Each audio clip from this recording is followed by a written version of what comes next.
السلام علیکم۔ پیارے بچوں، آج ہم سیکھیں گے ماحول کا مطالعہ، تیسری جماعت، سبق نمبر 19، ہمارا اسکول، صفحہ نمبر 112 تا 118۔ سکینہ اور فرقان روز کے مقابلے میں جلد جاگ گئے۔ والدین کی مدد کے بغیر ہی تیار ہو کر اسکول جانے کی جلدی کرنے لگے۔ امی نے پوچھا، سکینہ آج اسکول جانے کے لیے اتنی جلدی کیوں کر رہی ہو؟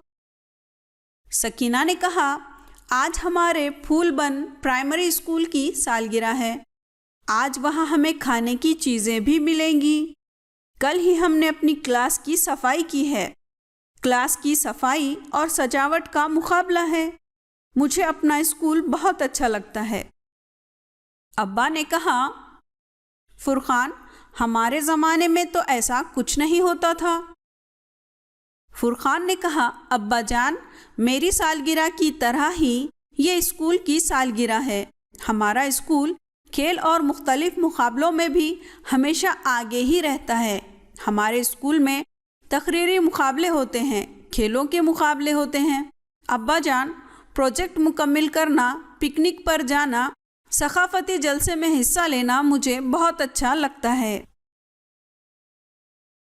بتاؤ تو بھلا، تمہارے گاؤں کا اسکول کب قائم ہوا؟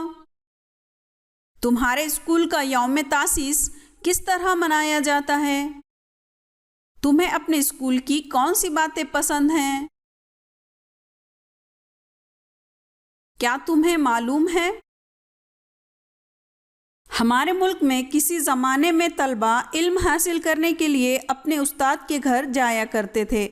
چند برسوں تک وہاں رہ کر وہ تعلیم حاصل کرتے تھے۔ اس کے بعد کے زمانے میں گاؤں میں ایک استاد اور الگ الگ عمر کے طلبہ جمع ہو کر استاد سے تعلیم حاصل کرتے تھے۔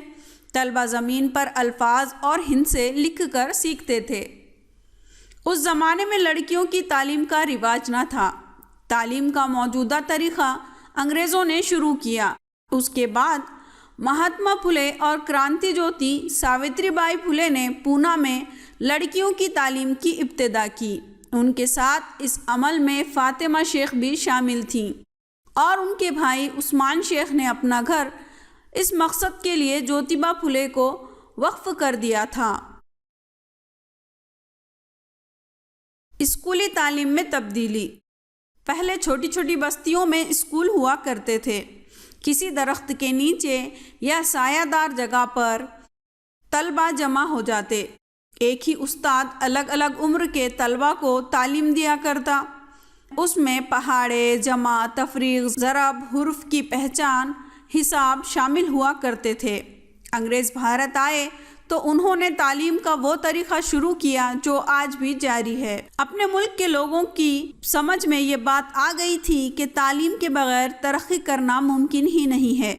اسی لیے انہوں نے اپنے بچوں کو اسکول بھیجنے میں پہل کی۔ اسی سے موجودہ اسکول وجود میں آئے۔ آؤ یہ کر کے دیکھیں۔ نیچے دیے ہوئے جن لوگوں نے اسکول اور تعلیم کی ترقی کے لیے اہم کارنامے انجام دیے ہیں، ان کے بارے میں اپنے استاد یا والدین سے معلومات حاصل کرو۔ Mahatma Jyoti Rao Phule, Savitri Bai Phule, Rajarshi Shahu Maharaj, doctor Zakir Hussain, Badruddin Tayyab ji, sir Syed Ahmad Khan, doctor Baba Saheb Ambedkar, Fatima شیخ، حکیم عبدالحمید۔ کیا تمہیں معلوم ہے، ساوتری بائی پھولے کے اسکول میں سالانہ امتحان ہوا تو تجسس کے تحت اسے دیکھنے کے لیے کئی لوگ جمع ہوئے۔ پہلے نمبر سے کامیاب ہونے والی لڑکی کو جب انعام دیا جانے لگا تو اس نے کہا، مجھے انعام نہیں چاہیے، مجھے اسکول کے لیے لائبریری چاہیے۔ وہ لڑکی اپنے گھر پر رات میں دیر تک پڑھتی رہتی تھی۔ جیوتی راؤ اور ساوتری بائی نے طلبہ و طالبات کو زراعت اور تکنیکی تعلیم دینے کا انتظام کیا تھا۔